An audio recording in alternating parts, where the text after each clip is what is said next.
ಮದುವೆಯಾಗಿದೆ, ಋಣವಿನ್ನೂ ಬಾಕಿ ಇದೆ. ಇನ್ಮುಂದೆ ಹಳೆ ದಿನಚರಿ. ಈ ಮಗುವಿಗೆ ಈ ಶ್ವಾನವೇ ಬೆಸ್ಟ್ ಫ್ರೆಂಡು.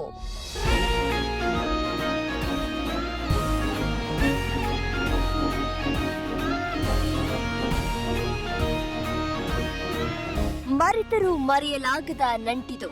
ಪುಟ್ಟ ಪುಟ್ಟ ನೆನಪುಗಳನ್ನೇ ಜೋಡಿಸಿದ ಬಂಧುವಿದು. ಈ ದೃಶ್ಯದಲ್ಲಿ ಭಾವನೆಗಳು ಭಾಷೆ ಮೀರಿ ಮಾತನಾಡ್ತಾ ಇದೆ. ಇದು ನ್ಯೂಸ್ ಫಸ್ಟ್ ವರದಿಯ ಬಿಗ್ ಇಂಪ್ಯಾಕ್ಟ್. ಕಣ್ಮರೆಯಾಗಿದ್ದ ಶ್ವಾನ ಮರಳಿ ಬಂತು. ನ್ಯೂಸ್ ಫಸ್ಟ್ ವರದಿ ನೋಡಿ ಮನ ಕರುಗಿತು.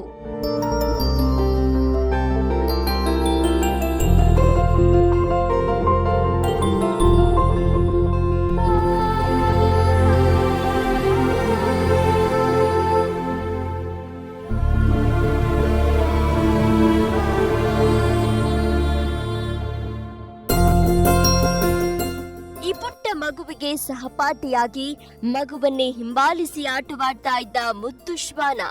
ಮನೆಯಲ್ಲಿ ಮಗುವಿನ ಜೊತೆ ಮಗುವಾಗಿ ಮನೆಯ ಮಗನಾಗಿದ್ದ ಈ ಶ್ವಾನ ಕಳೆದ ಮಾರ್ಚ್ 8ರಂದು ಮಿಸ್ ಆಗಿತ್ತು. ಶ್ವಾನ ನಾಪತ್ತೆಯಾದ ದಿನದಿಂದ ಈ ಪುಟ್ಟ ಕಂದ ಶ್ವಾನದ ನೆನಪಲ್ಲೇ ಊಟ ಬಿಟ್ಟು ಕಣ್ಣೀರು ಇಡ್ತಾ ಇತ್ತು. ಅದರಲ್ಲೂ ಶ್ವಾನವನ್ನ ಮಗನಂತೆ ನೋಡ್ತಾ ಇದ್ದ ಮಗುವಿನ ತಾಯಿ ಅಶ್ವಿನಿಯಂತೂ ನಿಜಕ್ಕೂ ಕಂಗಾಲಾಗಿದ್ರು. ಆದ್ರೆ ಇವನ ಕೊಂಡೊಯ್ದವನ ಮನ ಕರಗಿ ಈಗ ಕಾಣೆಯಾಗಿದ್ದ ಡಂಬು ವಾಪಸ್ ಅಶ್ವಿನಿ ಮಡಿಲು ಸೇರಿದೆ.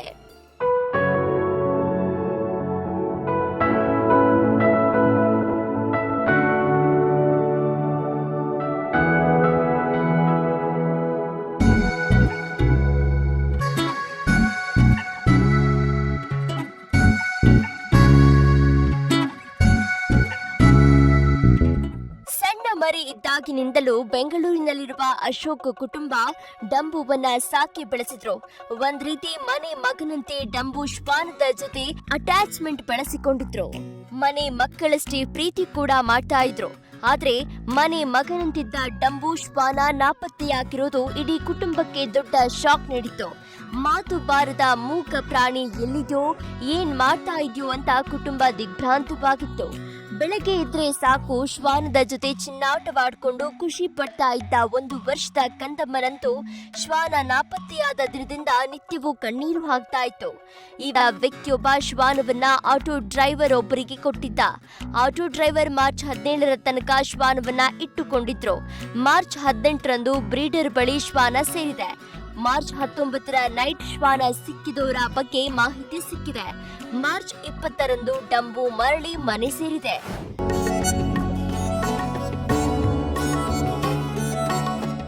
ಸ್ಥಳೀಯರೊಬ್ಬರು ಶ್ವಾನವನ್ನ ಬೈಕ್ನಲ್ಲಿ ಹೊತ್ತೊಯ್ದುದನ್ನ ನೋಡಿದ್ದಾರೆ. ಆದ್ರೆ 5ರಿಂದ 6 ದಿನ ಹುಡುಕಿದ್ರೂ ಶ್ವಾನದ ಸುಳಿವು ಮಾತ್ರ ಸಿಕ್ಕಿರಲಿಲ್ಲ. ಅತ್ತ ಅಶ್ವಿನಿ ಕುಟುಂಬ ಇದರಿಂದ ಕಂಗಾಲಾಗಿ ಶ್ವಾನ ವಾಪಸ್ ಕೊಡುವಂತೆ ಕಣ್ಣೀರು ಹಾಕಿಕೊಂಡು ಮನವಿ ಮಾಡಿದ್ರು. ಆ ಆಸಾಮಿ ಮನಸ್ಸನ್ನ ಬದಲಾಯಿಸಿದ್ದಾನೆ. ಡಂಬುವನ್ನ ಹೊತ್ತೊಯ್ದ ಅದೇ ಜಾಗಕ್ಕೆ ಶ್ವಾನವನ್ನ ತಂದಿದ್ದಾನೆ. ಕೊನೆಗೆ ಯಾರೂ ಇಲ್ಲದಿದ್ದಾಗ ಅಲ್ಲಿದ್ದ ಆಟೋ ಡ್ರೈವರ್ಗೆ ಕೊಟ್ಟಿದ್ದಾನೆ. ಯಾರಾದ್ರೂ ಶ್ವಾನ ಮಿಸ್ಸಿಂಗ್ ಆಗಿದೆ ಅಂತ ಹುಡುಕಿಕೊಂಡು ಬಂದ್ರೆ ಕೊಡಿ ಅಂತ ಹೇಳಿದ್ದಾನೆ.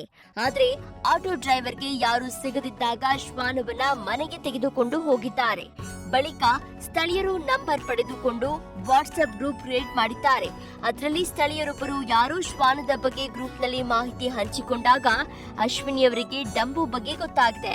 ಆಗ ಅಶ್ವಿನಿ ತಡ ಮಾಡದೆ ತಕ್ಷಣವೇ ಹಾಸನಕ್ಕೆ ಹೋಗಿ ಡಂಬುವನ್ನ ವಾಪಸ್ ಕರೆದುಕೊಂಡು ಬಂದಿದ್ದು.